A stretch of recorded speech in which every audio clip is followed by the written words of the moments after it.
Peuple gabonais, chers compatriotes, je me tiens une fois de plus devant vous pour vous présenter ce message intitulé « Qui est véritablement assis sur le trône du Gabon en ce moment ?»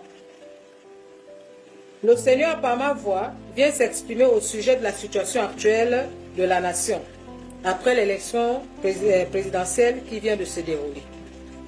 Sur le plan prophétique, la situation actuelle de la nation est semblable à la sortie du peuple hébreu d'Égypte.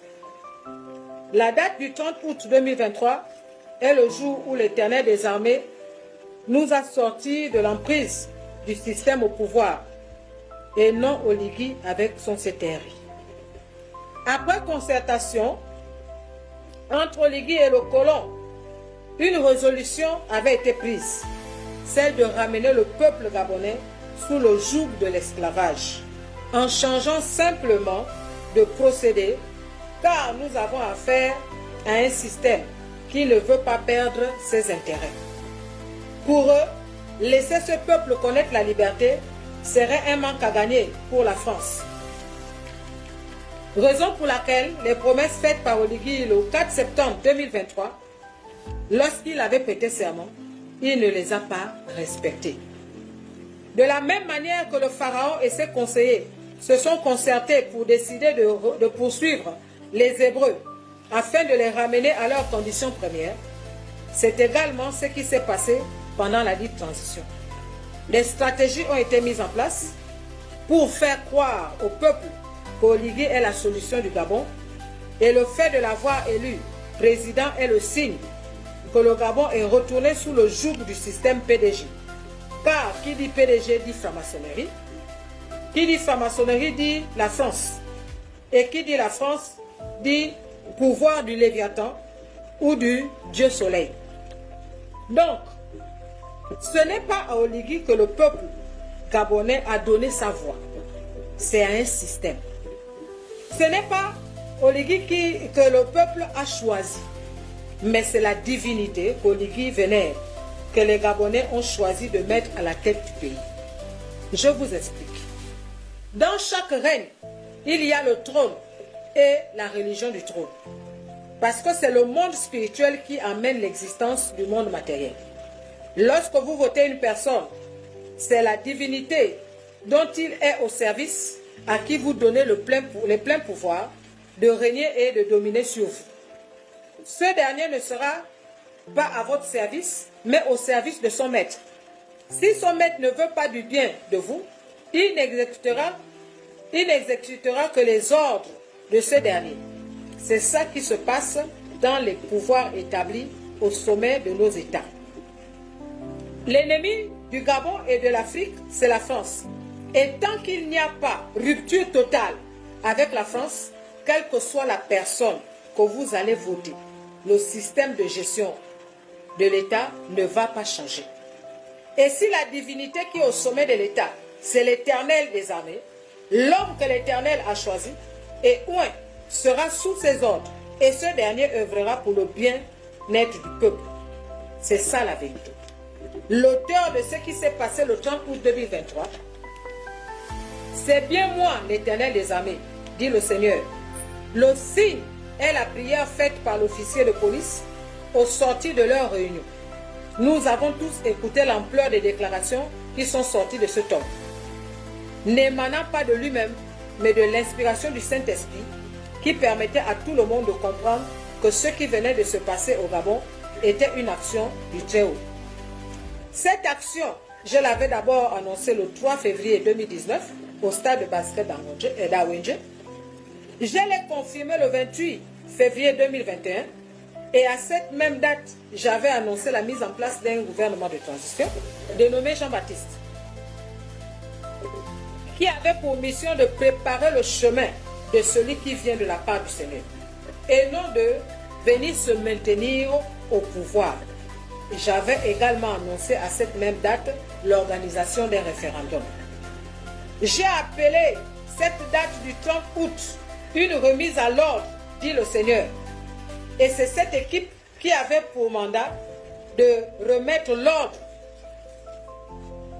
parfait dans le fonctionnement des différentes institutions du pays et de battre campagne pour celui qui doit me représenter à la tête de la nation.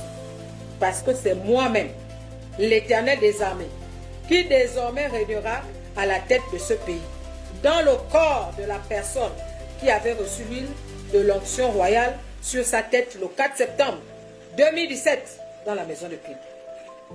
Le 4 septembre 2023, Oligui prête serment et il a dit ceci, je cite, « Ma première préoccupation est que le Gabonais mange bien dans son assiette. 2. Ma mission est de restaurer les institutions et remettre le pouvoir aux civils.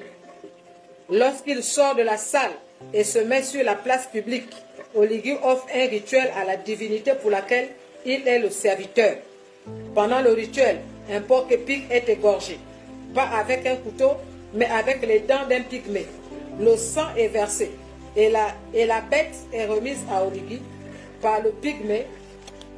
Et l'explication qui avait été donnée par le pygmée concernant le rituel est la suivante.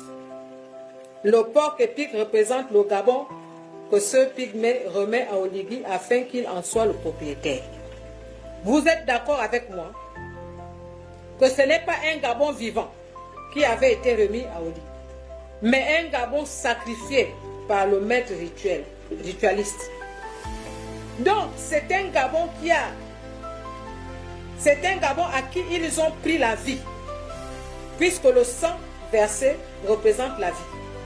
Ce n'est pas un sacrificateur authentique du Dieu très haut qui avait remis la nation à Oligui si cela était nécessaire à cette cérémonie d'investiture en tant que président de la transition. Mais c'est par contre un maître sataniste qui l'avait fait à la face du monde entier. Et personne n'a eu la lecture mystique de ce qu'on était en train de faire du Gabon à ce moment précis. Car c'est à cette cérémonie rituelle qu'Oligui vous a présenté celui qu'il avait placé sur le trône de la nation pour le temps de son règne ainsi que la religion du trône. En dehors de la GER, qui est une armée française mise en place pour protéger leurs intérêts, Oligui a monté sa propre milice constituée uniquement des pygmées, chose qui n'avait jamais existé depuis le Homba jusqu'à Bongo. Cette armée de pygmées est là pour garder Oligui et son pouvoir, et en même temps maintenir le peuple gabonais dans un aveuglement et une étourderie qui ne dit pas son nom. Donc, nous pouvons clairement constater que Oligui n'est pas au service du Dieu vivant, qui est le tout-puissant Yahweh. Car être au service de Yahweh, c'est rechercher le bien-être de la nation et du peuple. Mais être au service du Léviathan, qui est représenté par le système France-Afrique, dont la colonisation pour eux ne prendra jamais fin, c'est maintenir le peuple sous un joug de souffrance et d'écrasement où l'injustice et la méchanceté règnent. Le CTRI est la représentation de la panthère noire.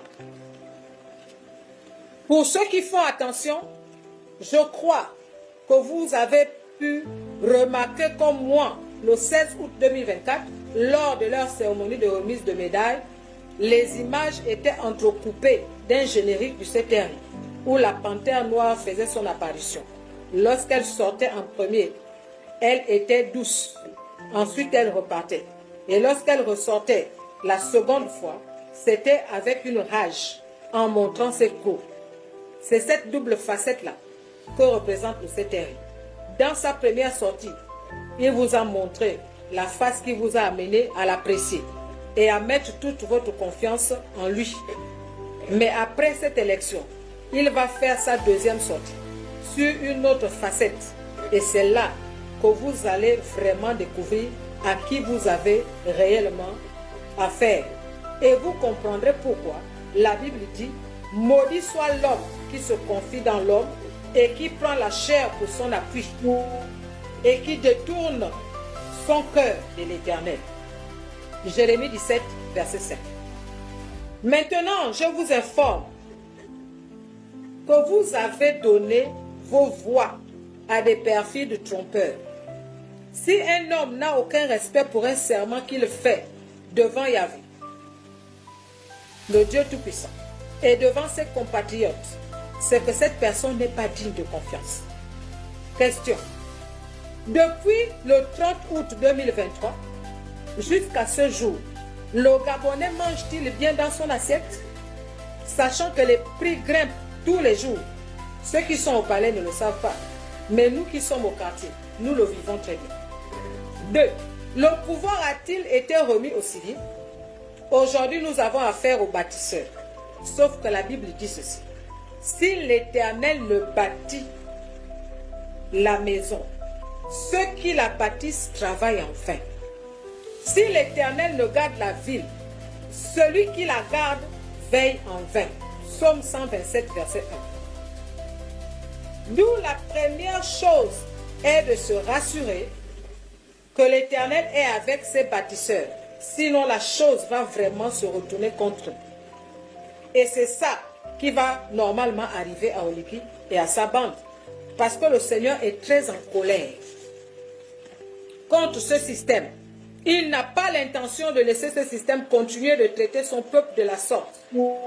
Pourquoi y a-t-il eu des modifications dans la Constitution? Au mois de mars 2024, précisément le 20 mars, j'avais annoncé qu'il fallait respecter le communiqué 026 parce que c'était une borne qui avait été établie par le Seigneur.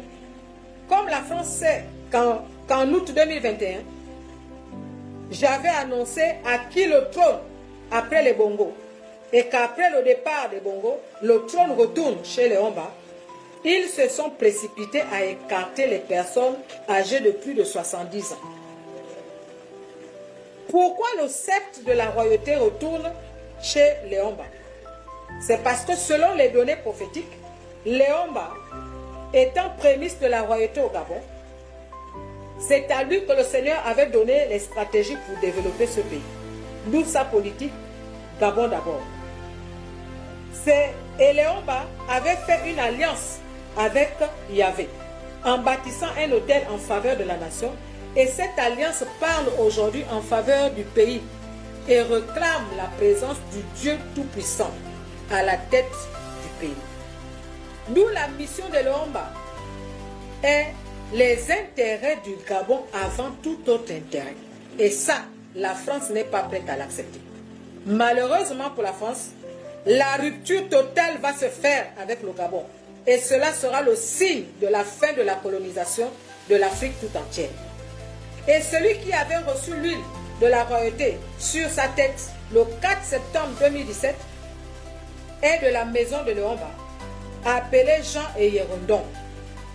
Au mois de mars 2023, le Seigneur m'avait demandé de donner les raisons pour lesquelles Yérondon est tué sur le plan politique et expliquer les circonstances autour de sa vie depuis le décès de sa femme jusqu'à la présence de cette Dalila qui a fait de lui prisonnier du système dans sa propre maison. Tout a été organisé pour d'abord l'humilier, en faisant de lui la risée du peuple par le discrédit, ensuite l'empêcher de se présenter en mettant la limite d'âge. Tout ce que vous voyez se faire n'est pas le fruit d'un hasard.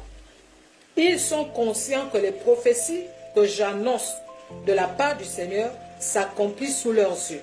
Et ils ont pris des dispositions pour les contrecarrer. Monsieur Yérondon pourra lui-même vous témoigner que 2 semaines avant qu'il ne soit nommé haut commissaire, le Seigneur m'avait envoyé l'avertir qu'on va le nommer. Mais il ne fallait pas qu'il accepte cette nomination parce que le peuple comptait beaucoup sur lui, sur sa personne, et que s'il acceptait cette nomination, le peuple sera très déçu de lui et va le vomir.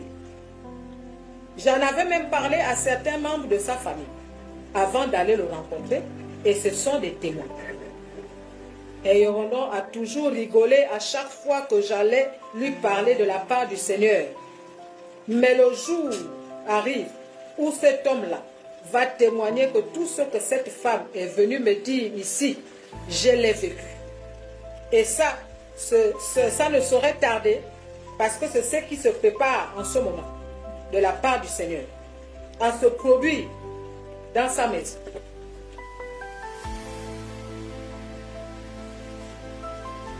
Et cela va l'amener à accepter la volonté du Seigneur devant laquelle il lutte depuis 2017 jusqu'à maintenant.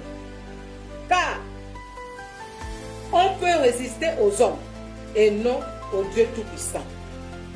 Maintenant, puisque tout ce que le Seigneur annonce par ma voix n'est pas pris en considération dans ce pays, voici l'oracle de l'Éternel. J'ai entendu le 14 avril 2024 à 8 heures la voix de l'Éternel me parle. Écoute, Gabaon, le Seigneur ton Dieu, écoute ma parole. Dieu est là. En l'écoutant, je pouvais lire son cœur. Et dans ma pensée, je lui ai posé les questions suivantes. Seigneur, tu es déçu parce que personne ne prête attention à ce que tu dis? Tu as longtemps parlé et personne ne veut écouter ce que tu dis? Tu as désiré le cœur de ton peuple? Tu as toujours voulu que le cœur de ton peuple soit tout entier à toi, mais ton attente a été vaine. Il m'a dit ceci. Y a-t-il dans cette nation des personnes qui sont prêtes à entendre le son de la trompette? Des personnes qui peuvent être attentives à ce qui préoccupe mon cœur? J'ai un dessein et une volonté pour vous. Mais vous ne la voulez pas.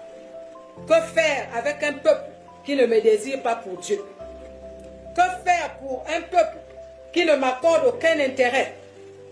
J'ai longtemps crié sans réponse. J'ai attendu mon peuple, il n'est pas venu à moi. Grande est ma déception.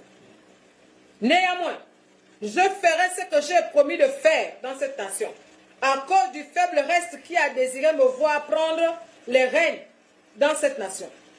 Je suis là et je vais agir, parole de l'Éternel.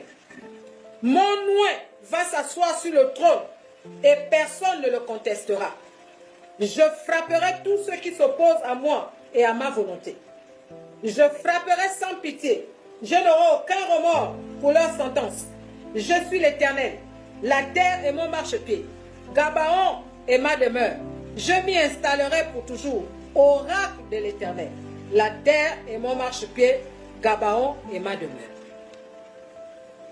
En conclusion, je vous informe que le Seigneur Yahvé est désormais assis sur le trône du Gabon. Et que c'est lui qui en est le décideur depuis le 11 avril 2025, date de son couronnement à la tête du pays. Puisque vous ne croyez pas à ce que le Seigneur annonce par ma voix concernant l'histoire de ce pays, je vous annonce que vous allez vivre des événements spectaculaires dans ce pays. Le Dieu Tout-Puissant va vous étonner, puisque vous avez donné à Olivier la place de Dieu dans cette nation. Vous saurez qui est réellement Dieu entre Yahvé et la divinité qu'Olivier vénère. Vous saurez à qui appartient la terre du Gabon. Nous allons voir comment ce règne-là va continuer, malgré le fait que vous avez pris Olivier pour votre libérateur du 30 août 2023 et qu'il est pour vous celui qui vous permettra de vivre dans le repos. Vous restez néanmoins mon peuple, dit le Seigneur. À cause de l'amour que j'ai pour vous, à cause de l'alliance que j'ai faite avec Léomba, je vais détruire ce système comme j'avais détruit l'armée de Pharaon dans la mer Rouge. On ne parlera plus jamais de ce système dans le Gabon et dans l'Afrique. Je leur montrerai que je suis le créateur de tout ce qui existe. Personne ne pourra arrêter mon projet de préparer l'enlèvement de l'Église. Et ce projet démarre au Gabon en cette année 2025. Et il embrasera les autres nations d'Afrique. Que celui qui se prend pour le créateur du Gabon et du monde entier vienne m'affronter. Que celui qui pense se maintenir au pouvoir dans cette nation se prononce. Et je verrai, moi l'Éternel des armées, combien de temps il va tenir à la tête de cette nation. Car la bouche de l'Éternel a parlé. Je vous remercie.